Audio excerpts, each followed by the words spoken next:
Hai kawan-kawan, jumpa lagi dengan channel Yandi Putra. Channel edukasi berbagi itu indah. Jangan lupa like, komen, dan subscribe-nya ya, agar kita lebih semangat lagi.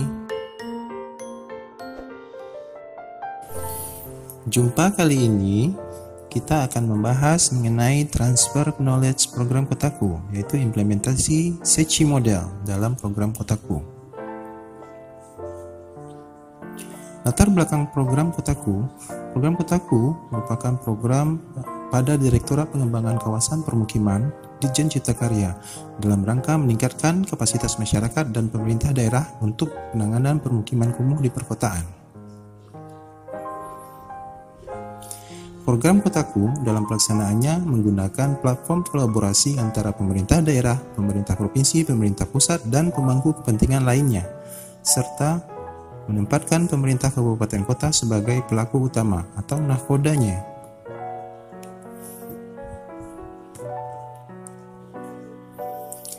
Kenapa harus transfer knowledge? 1. Transfer knowledge dapat menyimpan dan membagi ide ataupun pengetahuan untuk semua aktivitas program Kotaku.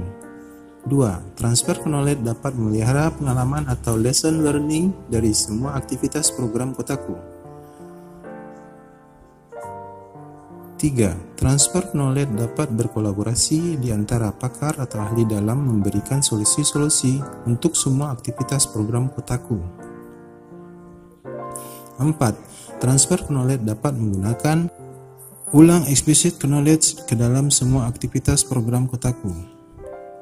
5. Transfer knowledge dapat mendukung SDM baru untuk belajar dan mengadopsi lebih cepat dalam sebuah aktivitas program Kotaku. Sechi model Nonaka dan Taikuchi. Kijiro Nonaka dan Harika Taikuchi menganggap bahwa pengetahuan merupakan suatu hal yang dinamis dan dapat berubah bentuk antara tacit dan eksplisit. Mereka kemudian mengusulkan suatu model dalam proses penciptaan pengetahuan yang kemudian memungkinkan organisasi untuk mengelola proses tersebut secara efektif. Mereka mengajukan 4 langkah penciptaan pengetahuan yang disebut dengan Sechi model atau socialization, externalization, combination, dan internalization.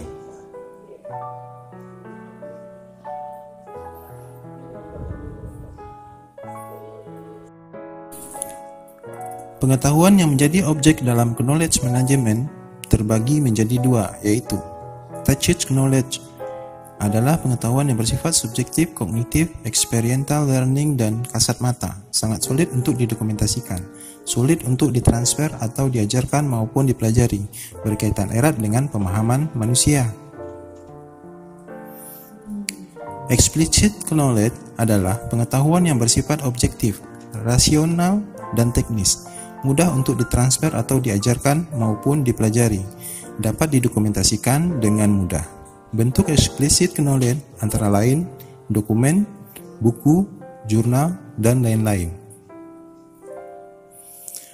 Dalam hal ini, proses perpindahan pengetahuan dalam sesi model itu bisa dikategorikan dalam 4 kategori, yaitu socialization, externalization, combination, dan internalization.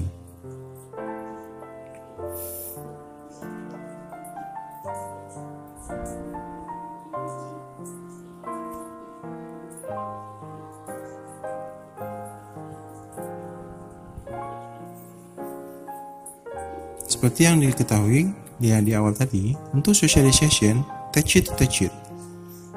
Externalization, tacit to explicit. Combination, explicit to explicit.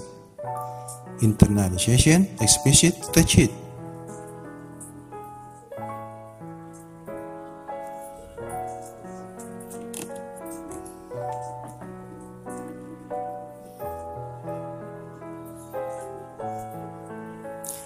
Empat proses knowledge transfer dalam sesi model. Yang pertama adalah socialization. Adalah transfer knowledge dari satu individu ke individu lainnya dalam bentuk tacit knowledge. Disebutkan bahwa socialization muncul dari aktivitas berbagi dan menciptakan pengetahuan tacit melalui pengalaman langsung. 2. Externalization adalah transformasi knowledge dari bentuk tacit ke bentuk eksplisit dengan externalization Pengetahuan touchsheet yang ada dalam diri individu dikeluarkan dan diformulasikan ke dalam media lain yang dapat dengan mudah dipelajari oleh individu lain. 3. Combination adalah mengorganisasi kumpulan explicit knowledge ke dalam suatu bentuk media yang lebih sistematis melalui proses penambahan knowledge baru, kombinasi dan kategorisasi pengetahuan yang telah terkumpul. 4. Internalization adalah transformasi knowledge dari bentuk eksplisit ke bentuk touchsheet, contohnya dengan proses belajar yang kemudian diikuti dengan learning by doing, yang lambat laun membentuk pengetahuan baru dalam diri individu. Dasar pertanyaan penggerak 5W plus 1H. What? Apa yang diketahui tentang knowledge management? Who? Siapa yang harus melakukan? When? Kapan dilakukan? Where? Di mana? Why? Mengapa kita harus melakukan knowledge management? Dan terakhir, how? Bagaimana caranya? Implementasi knowledge management pada program Kotaku dapat kita pelajari dari dasarnya adalah siklus program Kotaku, di mana dapat kita melihat dari kegiatan tingkat kelurahan desa sampai dengan kegiatan tingkat kabupaten kota. Untuk kegiatan tingkat kelurahan itu terjadi ada 4 proses. Yang pertama persiapan, kedua perencanaan, yang ketiga pelaksanaan, dan yang keempat adalah keberlanjutan.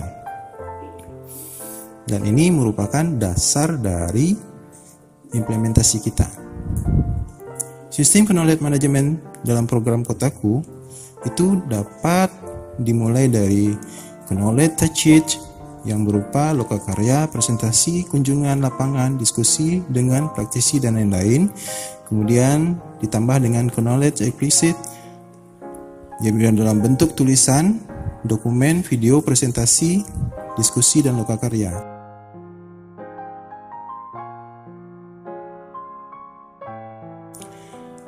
Kerangka pengembangan sistem knowledge management program Kotaku terdiri dari adalah 3, potensi, masalah, dan inovasi.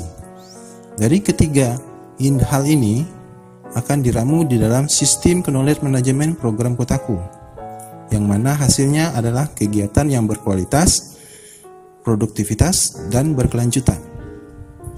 Sehingga feedback dari hal tersebut dapat berupa pengetahuan dan solusi, yang dimana menjadi gabungan dari sistem knowledge management program Kotaku. Demikian kawan-kawan, untuk part 1 ini kita membahas sampai di sini dulu.